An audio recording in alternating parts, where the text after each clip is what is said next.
안녕하십니까, 조재팔입니다. 이번 주 월요일 날 이 물건이 팔렸습니다. 성남 8개 2022 타경 294이 성남시 분당구 정자동 명진상가 지하층 1호입니다.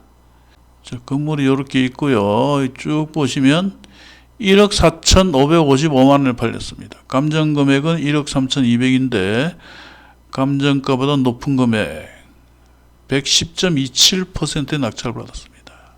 굉장히 비싸게 받았죠. 이 물건은 과거에 여기 2013 타경 13261 요 사건으로 우리 수강생이 낙찰을 받았었습니다. 자, 여기 보시면 낙찰을 받고 잔금 대출을 받았습니다. 잔금 대출 받고 다시 그것을 상환하고 다시 대출을 받았습니다. 2월 2일 날 낙찰을 받고 같은 해 9월 달 7개월 후에 다시 대출을 받습니다. 8,520만 원이면 아마도 120% 설정했겠죠. 8,520을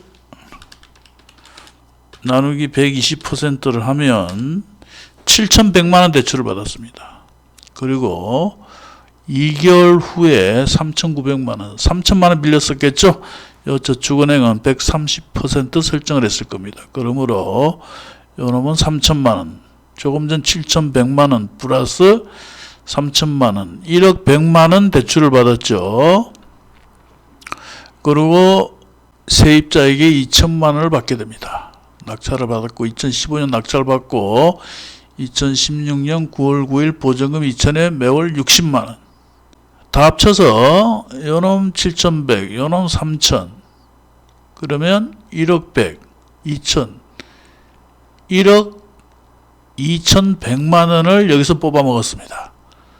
자, 그러면 요 사건에서는 얼마를 낙찰 받았느냐? 2013 타경 13161 요걸로 잠깐 가보겠습니다.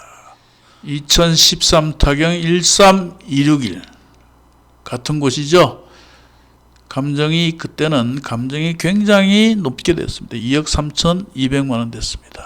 그런데 떨어지고 또 떨어져 가지고 5,820만 4천 원. 감정금액 대비 25%입니다. 싸면 똥도 사야죠. 자, 12월 22일 요날 눈이 엄청나게 왔습니다. 원래는 우리 수강생을 데리고 평택지원에 입찰을 하러 가려고 했습니다. 그런데 눈이 넘어와서 평택지원까지 도저히 갈 수가 없습니다. 너무 위험합니다. 가다가 교통사고로 죽을 수도 있겠다 해서 성남지원으로 급히 발길을 돌리게 됩니다. 수익보단 생존이죠. 경매하다 죽을 일이 있습니까? 자, 어쨌든 가까운 법원으로 가게 됩니다. 그날 6,138만 원으로 낙찰을 받게 됩니다. 이 떨어진 사람은 2등한 사람은 바로 앞 점포에서 화방을 하는 사람입니다. 여자분인데 굉장히 실망을 합니다. 자, 여하튼 6,138만 원에 낙찰 받고 잔금 대출을 받습니다. 등기부등본 잠깐 볼까요? 지금 등기부등본입니다. 자, 쭉 내려가시면 쭉 내려가시면 여기 낙찰을 받았죠. 2015년 2월 2일 낙찰을 받았습니다. 소유자 조진아. 그리고 2015년 2월 2일 같은 날 7,150만 원 설정을 하죠. 7,150만 원 나누기 1.3 하면 5,500만 원 대출을 받았습니다. 조금 전 6,138만 원이고 대출을 5,500 받았다. 그러면 실투자금은 638만 원 들어갔죠. 638만 원 들어갔고 등기비 하고 이것저것 해서 대략 실투자금은 700만 원입니다. 이렇게 낙찰 받고 그 당시 세입자를 구했습니다. 바로 구했습니다. 요 전 소유자가 이 건물 전체 주인이었습니다. 그런데 그분이 1층에서 공인중개사를 하고 있었어요. 그런데 그 본인의 건물이 죄다 경매로 낙찰이 되었음에도 뭐 세를 놔주겠다. 뭐 직업 정신이 투철하십니다. 그래서 세를 놔달라 그랬더니 보증금 1,000만 원에 60만 원으로 그 앞 화실 주인과 계약을 하게 됩니다. 자, 결국은 실투자금은 700만 원을 들고 보증금 1,000만 원을 받으니 돈이 10원도 안 들어갔습니다. 오히려 한 300여만 원이 돌아 나왔습니다. 그리고 월세는 60만 원 받고 이자는 매월 한 20여만 원. 돈 한 푼 안 들이고 매월 40만 원씩 따박따박 입금이 됩니다.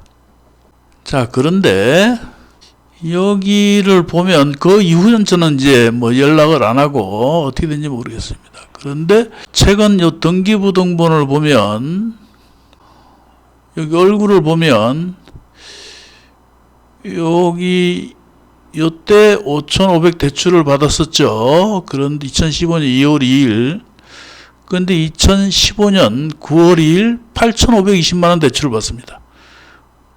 8,520을 다 대출받은 건 아니겠죠? 8,520만 원 나누기 120%니까 120%를 나누면 7,100만 원 대출. 7,100만 원 대출을 받고 저당권 설정은 그 금액의 120%를 설정합니다. 7,100 대출 받고 그리고 2015년 11월 25일 두 달, 석 달쯤 뒤에 다시 추가로 대출받습니다.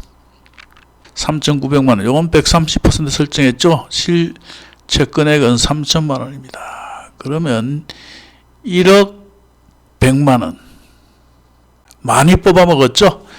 6,138만 원의 낙찰받아서 다시 대출을 일으켜서 1억 100만 원을 뽑아먹었다. 그리고 조금 전 기록을 봐서 알겠지만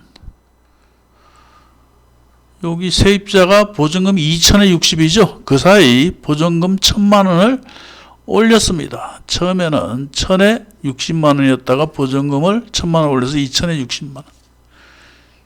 결국 이 물건은 6,138만 원 낙찰받아서 대출로 1억 100만 원 빼먹고 보증금으로 2천만 원 빼먹고 월세 60만 원 매달 받고 짭짤하죠?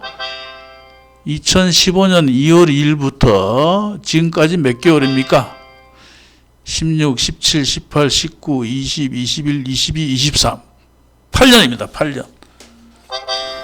어따시 뭔 놈이 문자가 에이 진동을 해야 되겠다. 됐다. 8년입니다. 8년. 12개월이 8년이면 96개. 그렇죠? 96개. 계산하기 편하게 100개라고 합시다. 100개월째 월세를 받아먹었다. 60만 원씩 받아먹었으니까 월세로만 6천만 원 받아먹었습니다. 월세로 6천만 원 받아먹고 그리고 요놈은 설정해서 7,100만 원 빼먹고 여기 3천만 원 빼먹고 6,130 그리고 최종적으로 낙찰이 1억 4,555만 원에 낙찰됐다. 1억 4,400 아니다. 1억 4,555만 원 빼기 6,138만 원에 낙찰받았죠. 어이씨 계산기 왜 이래. 1455500 빼기 6,138만 원. 아이고 양도 차익이 8,417만 원입니다. 월세로 받아먹은 게 대략 6천여만 원.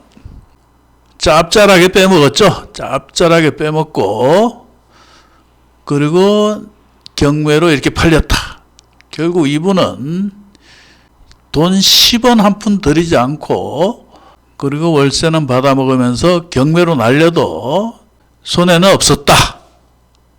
지금 뭐 여기 1억 4,555만 원에 팔렸으니까 요게 7천 원입니까? 7,100. 요게 3천, 1억 100. 그럼 뭐 분당 9천 이거 얼마 안 되겠죠? 1억 100. 이거 2천만 원 가져가고 1억 2,100. 그래도 남네. 그죠? 그래도 남습니다. 오늘 얼마 전에 경매로 팔린 물건이 좀 안면이 있는 물건이라 옛날 기록까지 한번 검토를 해봤습니다. 여하튼 제가 이 물건을 말씀드리는 이유는 언제 이 영상을 유튜브에 다 올렸어요. 이렇게 감정금액 대비 저렴하게 이렇게 낙찰을 받죠. 그러면 보통 1년 이후에는 감정을 다시 합니다. 감정을 다시 해서 다시 대출을 실행하면 됩니다.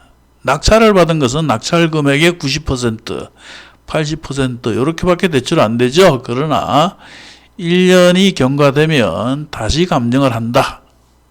그렇게 하면 대출을 많이 받을 수 있고 활용할 수 있습니다. 통상 1년 이후에는 감정을 하는데 이분은 동작이 굉장히 빨랐던 것 같습니다. 낙찰을 2015년 2월 2일 받고 연할 대출을 받았는데 불과 7개월 후 재감정해서 다시 대출을 받았죠.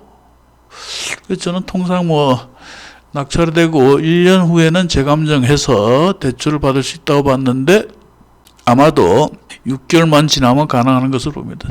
제가 알기로는 그 규정에는 아마 6개월로 돼 있다 그래요. 6개월로 돼 있는데 실무적으로는 1년이 지나야 다시 감정을 해서 대출해 준다. 그런 것 같습니다.